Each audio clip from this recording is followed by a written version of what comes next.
Did you know that 1 in 5 women develop Alzheimer's disease in their 70s? That's a crazy high number. Mind-boggling, really. So today I want to talk to you about the link between midlife mayhem and neuroinflammation, because we've got to tackle that statistic. Perimenopause is often painted as a hormonal roller coaster. And yes, estrogen, progesterone, and cortisol are all major players. But what's less talked about is how those midlife shifts spark inflammation in the body and the brain.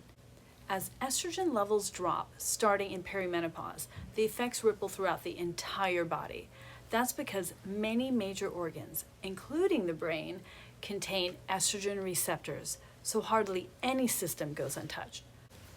But why should that matter so much? Well, it's not just about hot flashes or poor sleep or all that other crap we tend to associate with menopause. Actually, estrogen has powerful anti-inflammatory and neuroprotective effects. So when it declines, it can trigger a wave of low-grade, body-wide inflammation that can reach every cell. In fact, a 2020 Journal of Neuroinflammation study describes menopause as an inflammatory event. When I first came across that idea, it felt like a light bulb moment. Suddenly, the many symptoms women experience in midlife make more sense. This rise in inflammation can show up in all sorts of ways. Digestive issues like IBS or heartburn, flare-ups of eczema or psoriasis, joint stiffness and pain, and even changes in mood, cognition, and memory.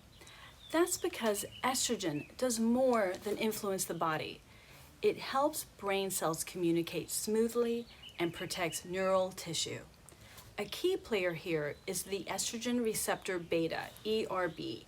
You can think of it as a cellular messenger. It carries estrogen's instructions not only to the cell nucleus, but also directly into the mitochondria, the energy factories of your cells, where it helps regulate mitochondrial gene expression.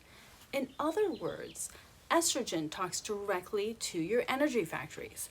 Plus, this estrogen receptor helps calm down inflammatory triggers and protects oxidative stress, which can lead to cell damage, promote diseases, including neurodegenerative disorders like Alzheimer's. So when estrogen levels fluctuate or decline, that conversation between hormones and mitochondria becomes disrupted. The result?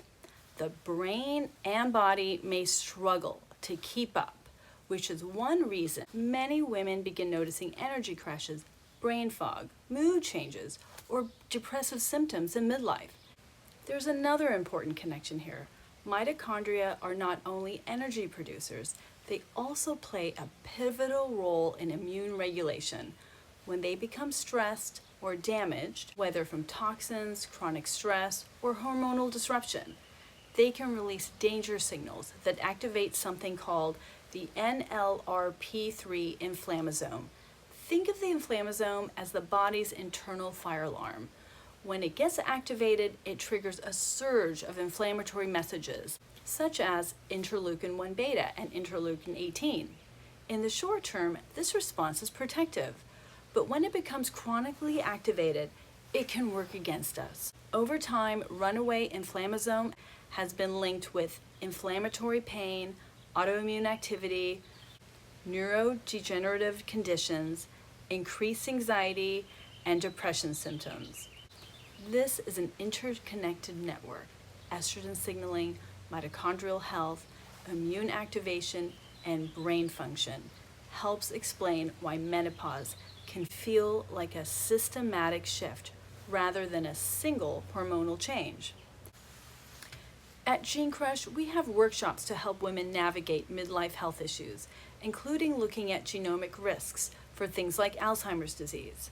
And my Cellular Synergy workshop specializes in strategies to deal with the NLRP3 inflammasome, because your genes are key in shaping how your body responds to inflammation.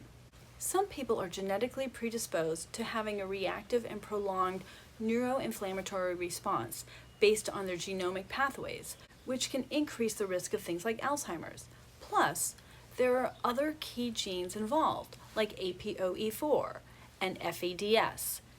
Understanding potential weakness helps us figure out where to give your body proper support as well as mitigate impact. If this was interesting to you, please subscribe so you're sure not to miss part 2, where I talk about other triggering pathways, plus finding natural solutions. Thank you.